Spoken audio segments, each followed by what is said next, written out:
नमस्कार। मैं डॉक्टर राजेश कुमार, सहायक प्रोफेसर हिंदी विभाग, हाल के स्नातकोत्तर महिला महाविद्यालय रोहतक। अपने इस व्याख्यान में हम बीए प्रथम वर्ष के मध्यकालीन काव्यकुंज में तुलसीदास कृत बाल रूप वर्णन कवितावली के बाल कांड की व्याख्या करेंगे।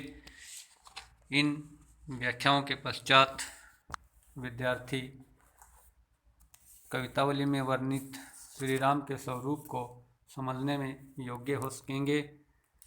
कवितावली में वर्णित तुलसीदास के भाषा सौंदर्य, अभिव्यक्ति सौंदर्य आदि को जान सकेंगे। हम यहाँ तुलसीदास का ये 5वां सवैया लेते हैं जो हमारे पाठ्यक्रम में संकलित है। अवधेश के द्वारे सकारे गई सुत गोद के ले भूपति ले निकसे, अवलोकी हो सोच विमोचन को ठगी सी रही जे न ठगे धिक से, तुलसी मन रंजन रंजित अंजन सुख सुखंजन जातक से, सजनी शशि में शमशील उभय नवनील सरोह से भिक्षे। पहले हम इनके शब्दार्थ देख लेते हैं। जो कठिन शब्द हैं उनके हम शब्दार्थ देखते हैं। इसमें देखिए, पहला ही शब्द है अवधेश। अवधेश का अर्थ है अवध के ईश राजा दशरथ। सकारे का अर्थ है सुबह के समय, प्रातःकाल। सुत का अर्थ है पुत्र। अवलोकी का अर्थ है देखना। भूपति का अर्थ है राजा, सम्राट। सोच विमोचन, सोच दूर करने वाले। ठगी सी रही यानी चकित रह गई। मुहावरा है ठगा सा रह जाना। मनरंजन, मन को प्रसन्न करने वाले। खंजन सुकन सुख खंजन जातक से, खंजन पक्षी के नवजात बच्चे के समान। रंजित अंजन, नेत्रों में शाही डाले हुए। अंजन यानी काजल को कहते हैं। उभय यानी दोनों। नवनील सरोरुह का अर्थ है नए नीले कमल के समान। विकसे यानी खिले हुए। अब इसके प्रसंग में हम लिख सकते हैं कि प्रस्तुत जो सवैया है वह हमारी हिंदी की पाठ्य पुस्तक मध्यकालीन काव्यकुंज में तुलसीदास द्वारा संकलित बाल रूप कवितावली के बाल कांड से, बाल रूप के वर्णन से लिया गया है। इसमें तुलसीदास जी श्री राम के बाल रूप का वर्णन करते हैं। इन पंक्तियों में एक सखी दूसरी सखी को संबोधित करते हुए कह रही है कि हे सखी, मैं आज प्रातः के समय अयोध्या के जो राजा हैं दशरथ, उनके द्वारे पर गई। वहाँ राजा दशरथ अपने पुत्र को गोद में लेकर अपने महल से बाहर निकल रहे थे या निकले थे। तो मैं उन शोक से मुक्त करने वाले भगवान रामचंद्र के सौंदर्य को अवलोकी हूँ सोच विमोचन को। उनको देखा, उनको ऐसे हैं वो लोग सोच को दूर कर देते हैं, सभी चिंताओं का हरण कर लेते हैं। उनको देखकर ठगी सी रही मैं चकित रह गई। और जो उन्हें देखकर चकित नहीं रह जाते उन्हें धिक्कार है। वे कैसे बालक हैं कि खंजन पक्षी के समान, मन को लुभाने वाले, काजल लगे हुए उनके सुंदर नेत्र हैं। वे नेत्र उस समय ऐसे प्रतीत हो रहे थे मानो चंद्रमा में दो नए समान सौंदर्य वाले नील कमल विकसित हो गए हों। शशि में, शशि का अर्थ यहाँ चंद्रमा। शशि में शमशील उभय नवनील सरोह से विकसे यानी दो नीले कमल, नील कमल विकसित हो गए हों चंद्रमा में, ऐसा उन्हें देखकर उस समय लगा। तो इस प्रकार इसमें श्री राम के बाल रूप का वर्णन एक सखी अपनी दूसरी सखी से के आगे सामने करती है। इसके विशेष में आप लिख सकते हैं कि वही भगवान राम के बाल रूप का वर्णन है। अत्यंत सुंदर मनोहारी वर्णन इसमें किया गया है। इसमें आप अवधि भाषा का प्रयोग है। सहज, सरल, साहित्यिक और भावानुकूल भाषा है। तत्सम तद्भव दोनों प्रकार के इसमें शब्दों का प्रयोग है। इसमें अनुप्रास अलंकार भी है, उपमा अलंकार भी है। इसमें आप वात्सल्य रस का परिपाक हुआ है, ये आप लिख सकते हैं। इसके अतिरिक्त इसमें प्रसाद गुण सर्वत्र इन पंक्तियों में व्याप्त है। और ये छंद है, ये सवैया छंद है, वर्णनात्मक इसकी शैली है। और इसमें एक प्रकार से चित्र के माध्यम से एक राम के रूप का दृश्य उपस्थित कर दिया है, तो यहाँ दृश्य बिंब का प्रयोग हुआ है। अगला सविया देखते हैं हम। पग नूपुर ओ पहुँची कर कंजनी मंजू मणिमाल हिये, नवनील कलेवर पीत झंगा झलके पुल के नृप गोद लिए, अरविंद सो आनन रूप मरंदु आनंदित लोचन भृंग पिए, मन मौन मसो अस बालक जो तुलसी जग में फल कौन जिए। तुलसीदास, इसमें हम देखते हैं, पहले इनके शब्दार्थ देख लेते हैं, कठिन शब्दों के हम अर्थ देख लेते हैं। पहला ही शब्द है पग। पग का अर्थ होता है चरण, पैर। नुपुर का अर्थ होता है घुंघरू, जो पैरों में पहने जाते हैं। कर कंजनी, कर का अर्थ है हाथ, और कंजनी का अर्थ है इसमें कमल यानी कमल रूपी हाथ। मंजू यानी सुंदर, मन को हरने वाली। हिये यानी हृदय पर। मणिमाल मणियों की माला। नवनील नीला, नया। कलेवर यानी उनका जो काया है, उनका जो शरीर है। पीत झंगा का अर्थ है पीला, झुगला, जो छोटे बच्चे को कपड़ा पहनाया जाता है। पुलके यानी पुलकित हो जाना। झलके यानी झलकना। नृपु यानी राजा दशरथ के लिए आया है ये। अरविंद यानी कमल होता है। मकरंद यानी उसका मकरंद, पराग। लोचन भृंग, नेत्र रूपी भ्रमर। तो ये कुछ इसमें कठिन शब्द हैं। इसके बाद इसकी हम व्याख्या करते हैं। प्रसंग आप उसी प्रकार से इसमें भी लिख सकते हैं कि ये जो सवैया है, ये हमारी हिंदी की पाठ्य पुस्तक मध्यकालीन काव्य कुंज में संकलित गोस्वामी तुलसीदास द्वारा जो रचित कवितावली के बाल कांड से लिया गया है। इसमें श्री राम के बाल रूप का वर्णन प्रस्तुत किया गया है। तो इसमें वही सखी जो श्री राम के बाल रूप का वर्णन अपनी सहेली से, अपनी सखी से करती है, वह कहती है कि बालक राम के जो चरण हैं, उन चरणों में उन्होंने घुंघरू पहने हुए हैं। पग नूपुर, पैरों में घुंघरू हैं। कमल के समान उनके जो कोमल हाथ हैं, उनमें पहुँची है। पहुँची का मतलब राखी, जो हम अपनी हरियाणवी में बोलते हैं पहुँची, यानी राखी बंधी हुई है। हृदय पर उनके सुंदर मणियों की माला सुशोभित हो रही है। नए नीले कमल के समान उन बालक का श्याम शरीर है। उस श्याम शरीर पर वे पीले रंग का झुगला पहने हुए हैं, जो छोटे बच्चे को पहना दिया जाता है। और इस प्रकार ऐसे सुंदर बालक को राजा दशरथ गोद में लिए हुए पुलकित हो रहे हैं, यानी पुलकायमान हो रहे हैं। उनके शरीर में प्रसन्नता व्याप्त हो रही है। उनके श्री राम के जो नेत्र हैं, वे भंवरे के समान हैं, यानी उनके नेत्र रूपी भंवरे कमल के समान सुंदर मुख रूपी जो उनका सुंदर कमल है, उसके मकरंद का वे आनंद पूर्वक पान कर रहे हैं। ऐसा लगता है कि श्री राम के जो नेत्र रूप भंवरे हैं, वे उनके कमल रूप, उनके मुख का के सौंदर्य का, उसके मकरंद का पान कर रहे हैं। तो अब तुलसी कहते हैं, अगली जो अंतिम लाइन में तुलसी शब्द आया है, हम कह सकते हैं कि तुलसीदास कहते हैं कि ऐसे सुंदर बालक जिसके मन में नहीं बसता, मनमो न बसो बालक, ऐसा बालक जिसके मन में नहीं बसता, तो तुलसी जग में फल कौन जिए। तो ऐसे व्यक्ति का जग में जीने का क्या फल है, यानी उसका जीना निष्फल है। इस प्रकार इसमें हम देख सकते हैं कि इसमें भी श्री राम के बाल रूप का वर्णन किया गया है। इसमें नक्सिक पद्धति से वर्णन है, विभिन्न अंगों का भी वर्णन है, तो हम कह सकते हैं नक्सिक का वर्णन किया गया है। इसमें भी वही सरल, भावानुकूल, सहज अवधि भाषा का प्रयोग किया गया है। तत्सम तद्भव शब्दावली इसमें भी है। इसमें अनुप्रास, रूपक, उपमा, पद मैत्री आदि अलंकारों का प्रयोग है। वात्सल्य रस है, क्योंकि जहाँ किसी बालक रूप का वर्णन होता है, बालक की सुंदरता का वात्सल्य रस उसमें स्वाभाविक रूप से आ जाता है। इसके साथ ही इसमें हम प्रसाद गुण इसमें व्याप्त है, यह भी कह सकते हैं। तथा ये सविया छंद में है। इसमें वर्णनात्मक शैली अपनाई गई है और वही शब्दों के माध्यम से चित्र खींचा गया है। तो इसका मतलब इसमें दृश्य बिंब की व्यंजना की योजना की गई है। इसके बाद हम अगला सविया देखते हैं। तन की दुति श्याम सरुरुह, लोचन कंज की मंजुलताई हरे, अति सुंदर सोहत धूलि भरे, छवि भूरी अनंग की दूरी धरे, दमके दतियां दुति दामिनी, जो किल के कल बाल विनोद करें, अवधेश के बालक चारि सदा, तुलसी मन मंदिर में विहरें। देखिए, इसके भी हम पहले कठिन शब्द देख लेते हैं, उनके अर्थ देख लेते हैं। पहला ये शब्द है तन की द्युति यानी शरीर की चमक, शरीर की शोभा। श्याम यानी सांवले यानी काले, काले रंग के हैं। सरूर कमल के लिए आता है। लोचन यानी नेत्र। कंज यानी कमल।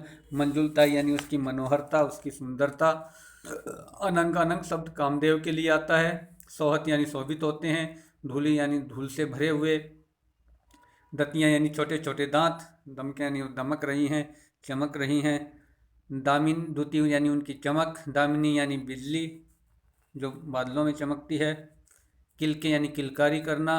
बाल विनोद, बाल सुलभ जो क्रीड़ाएँ हैं, जो वो ऐसे खेल करते हैं प्रसन्नतापूर्वक। अवधेश वही राजा दशरथ के लिए आया है। तुलसी मन मंदिर, तुलसी रूप के मन रूपी मंदिर में। विहरे यानी विहार करें यानी भ्रमण करें। देखिए इसकी भी व्याख्या में देखते हैं हम कि वही तुलसीदास इसमें कहते हैं कि उनका शरीर, इनका से श्री राम के शरीर की द्युति या उनके शरीर की शोभा सांवले या काले कमल के समान, श्याम कमल के समान है। उनके नेत्र हैं वो कमलों की मनोहरता को भी हर लेते हैं, यानी कमलों की सुंदरता, उनकी मंजुलता, उनकी मनोहरता भी श्री राम के नेत्रों के आगे फीकी पड़ जाती है। अति सुंदर शोभित धूल भरे, बहुत ही सुंदर वे शोभित हो रहे हैं, बहुत अत्यंत अधिक बहुत शोभा पा रहे हैं धूल से भरे हुए। इतनी और ऐसा लग रहा है कि अनंग की दूरी धरे कि वे छवि अनंग की यानी कामदेव की छवि को भी दूर धर देते हैं, यानी उनके सामने कामदेव की छवि भी फीकी पड़ जाती हैं। दमके दतियाँ दुति दामिनी, उनके जो छोटे दांत हैं जो बच्चे के आते हैं, शुरू में दो आगे वाले दांत जिन्हें दतियाँ कहा गया है, वे दमक रही हैं। द्युति दामिनी, उनमें बिजली की चमक है, जैसे बादलों में बिजली चमक रही हो। क्योंकि श्री कृष्ण, यहाँ श्री राम का वर्णन है। श्री कृष्ण भी सांवले रंग के हैं। सूरदास ने भी इसी प्रकार उनके सांवले शरीर का वर्णन अपने पदों में किया है। तो राम का जो सांवला शरीर है वह मानो बादलों के समान है, उसमें उनके दो दांत हैं वो बिजली की तरह चमक रहे हैं। कब चमकते हैं? जो किल के कल बाल विनोद करे, जैसे वे अपनी मस्ती में बाल विनोद करते हुए वे किलकारी मारते हैं तो उनकी दो जो दतियां हैं, जो छोटे दांत हैं, वे बिजली के समान चमकते हैं। तो ऐसे ये अवधेश राजा दशरथ के ये बालक, चार बालक यानी चार भाई थे, राम लक्ष्मण भरत शत्रुघ्न। ये चारों बालक तुलसीदास चाहते हैं कि सदा ही उनके मन मंदिर में विहार करें, मन मंदिर में बसे रहें, उसी में वे विहार करते रहें। तो इसके विशेष में हम लिख सकते हैं कि इनमें न केवल भगवान श्री राम के बल्कि उनके चारों भाइयों की भी सुंदरता का, उनके बाल रूप का तुलसीदास ने सुंदर वर्णन किया है। और वे चाहते हैं कि ये चारों बालक उनके मन में बसे रहें। इसमें भी वही है, अवधि भाषा है, सहज सरल भावानुकूल, तत्सम तद्भव शब्दों का प्रयोग इसमें किया गया है। इसमें अलंकार देखें तो आप अनुप्रास भी है, उपमा अलंकार भी है, इसमें रूपक अलंकार भी है और इसमें प्रतीप अलंकार भी है।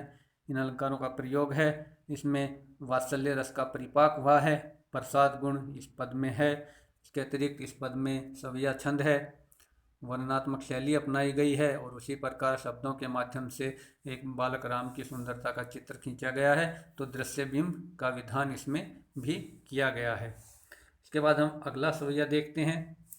बरदंत की पंक्ति कुंद कली, अधराधर पल्लव खोलन की, चपला चमके घन बीच जगे, छवि मोतिन माल अमोलन की, घुंघरारी लटे लटके मुख ऊपर, कुंडल लोल कपोलन की, नेछावरी प्राण करे तुलसी, बलि जाऊं लला इन बोलन की। देखिए इसमें भी पहले हम कठिन शब्द देख लेते हैं। इसमें पहला शब्द है बर। वर, वर यानी श्रेष्ठ को कहते हैं, सबसे द बेस्ट होता है, उसे हम वर कहते हैं। पंक्ति यानी पंक्ति, लाइन। कुंदकली, कुंद नामक एक फूल होता है, उसकी कली। अधराधर, ये दोनों होठों के लिए आया है। पल्लव यानी कोमल पत्ते के समान, जिस प्रकार अधर है यानी अधरों की तुलना यहाँ कोमल पत्तों से की गई है। चपला यानी बिजली, बिजली को चपला कहा, बड़ी चंचल होती है तो उसे विद्युत या बिजली उसे चपला कहा गया है। घन यानी बादल। अमोलन यानी अमोलन प्रकार की माला होती है, अंधुरिये प्रकार के वो मोती वगैरह हैं, उनके लिए ये शब्द आया है। इसके अतिरिक्त है इसमें लोल, लोल का अर्थ है चंचल। कपोल यानी उनके जो गाल हैं, गालों को कपोल कहते हैं। न्यौछावर यानी निछावर कर देना, बलिदान हो जाना। बोलन की यानी इनकी वाणियों की, इनकी बोल पर।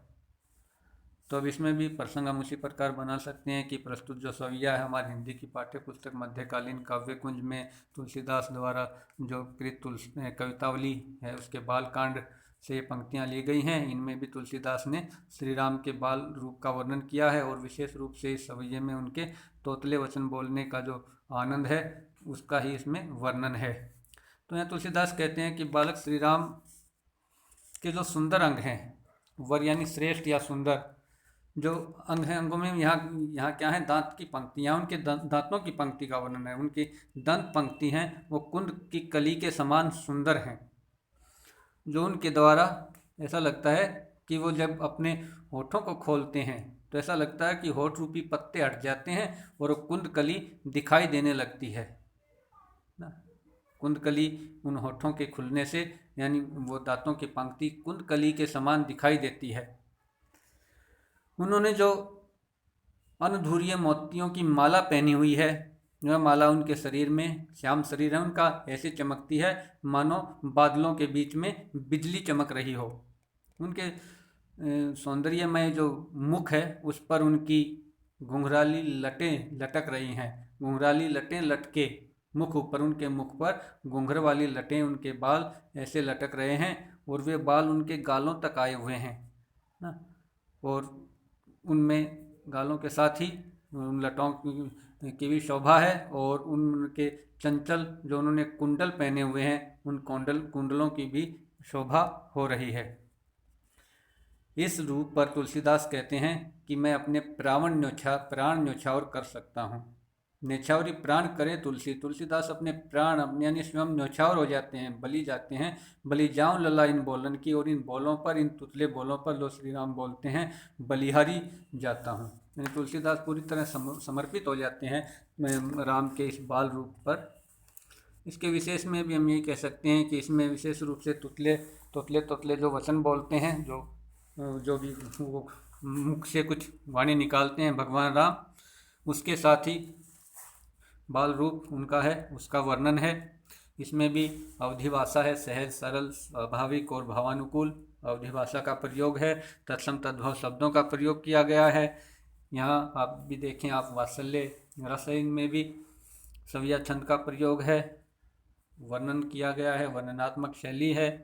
प्रसाद गुण यहाँ भी सर्वत्र व्याप है। अनुप्रास है, रूपक है, उपमा है, पदमैत्री है, ऐसे अलंकारों का इसमें प्रयोग किया गया है। अब हम अगला सविया देखते हैं।